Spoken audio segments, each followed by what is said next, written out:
Hey, how's everyone doing? I want to talk to you today a little bit about a movement I'm seeing that I've called Neo-Fundamentalism, a hard right turn in evangelical theology, specifically since the rise of the Trump candidacy and presidency. That's just my sense. I mean, we could debate about the time frame. Fundamentalism was a movement in the early 20th century, reacting in many ways rightly to the abandonment of Christian orthodoxy and Christian teaching by those in the mainline and what we would call liberal Christian denominations and the proponents of what was called the social gospel. And so there was this call to return to the basics, the fundamentals of the faith, which in many ways was a positive thing, but had its own problems, namely deeply embedded racism and segregationism, and also an allergy to engagement with the world, which led in the late 40s Carl Henry to write on this in a book called The Uneasy Conscience of Modern Fundamentalism, calling fundamentalists to engage with the world around them, to pursue justice, to pursue partnerships insofar as they could in good conscience with those who didn't believe the right things, but were still trying to achieve good things in the world. And this was in part what was a spark in what became the juggernaut of the evangelical movement in the second half of the 20th century, early part of the 21st century. Well, I think in recent years, while fundamentalism has always been connected to evangelicalism, adjacent to evangelicalism, embedded in ways in evangelicalism, and those on the left and those to the left of evangelicals would consider them basically non-distinguishable from fundamentalists. Those things are all things that are important to acknowledge. I'm talking from an interior view, that there is an important distinction between evangelicals and fundamentalists, and that is this difference in posture toward the world, and not just toward the world, but toward Scripture,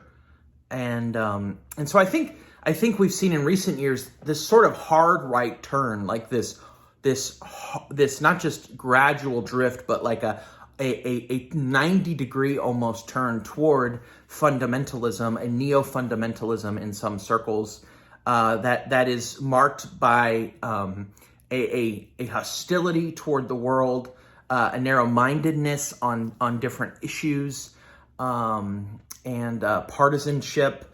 And I think there are really, among others, and I've written about this, three problems with this neo-fundamentalism.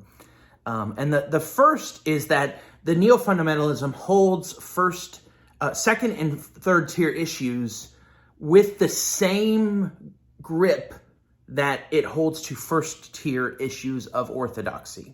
An example in this area would be egalitarian versus complementarian theology in regard to gender roles. Whether women and men are equal in value or also equal in role, meaning females most sort of pointedly, whether women can be pastors. Now, I am a glad, convinced complementarian, part of a gladly convinced complementarian denomination. My wife is gladly complementarian, probably more complementarian theologically than even I am, in terms of the firmness of her convictions. We have no plans to make her co-pastor of our church, even though she's insanely gifted in terms of her abilities to teach, to lead, and to care for the people of God. And so I say this not because I believe egalitarian theology is right. I don't. But because this neo-fundamentalism often pinpoints egalitarian theology as the first step and the first sort of slide down a slope into liberalism and abandonment of Christian orthodoxy. And it kind of becomes an acid test and kind of becomes a litmus test for whether a person or a group is faithful to the faith that is delivered once for all to the saints. And I don't think that is helpful. I think that we need to hold second and third tier issues proportionately to the centrality they have to the faith compared to those first tier issues like the doctrine of the Trinity, the doctrine of the hypostatic union of Christ, the things that Christians should all agree on. The second thing I think neo-fundamentalism gets wrong is it misunderstands the beautiful historic doctrine of sola scriptura. Sola scriptura was the doctrine of the Reformation, and I believe others throughout church history. I know Gavin Ortlund has a video on this, and I've said this also, that I think Augustine actually can be seen to affirm sola scriptura, the idea that Scripture alone is our final authority in matters of life and doctrine for the people of God. But what fundamentalism does is what Kevin Van Hooser would call solo scriptura, or I think what Al Mohler has called nuda scriptura. That is this idea that there is Scripture alone as not just our authority, but is our only source of knowledge. And there's this sense that this fundamentalism has, that we can just open the Bible and read it and determine doctrines that have been discussed and clarified for thousands of years. And so they will often lob phrases like, well, you have to be biblical. Now, absolutely, we need to be biblical, but what they mean by that is something very different than what historic Christianity and historic evangelical theology has taught in terms of being biblical. We believe the Bible is our sole final source of authority, and that God uses other things, reason, our ability to think, logic, our understanding of tradition, the teachers who have come before us in the faith. We believe God uses the community of faith. We believe he uses general revelation to help shape our understanding of what the Bible teaches. And so I think this neo-fundamentalism sort of impoverishes the Christian life, because it sees Scripture, while trying to elevate Scripture, actually robs Christians of seeing the beauty of Scripture. It's like saying all you need is Scripture and then taking away the glasses someone could use to see Scripture more clearly. The third thing I think that neo-fundamentalism has shown itself to be is hyper-partisan politically.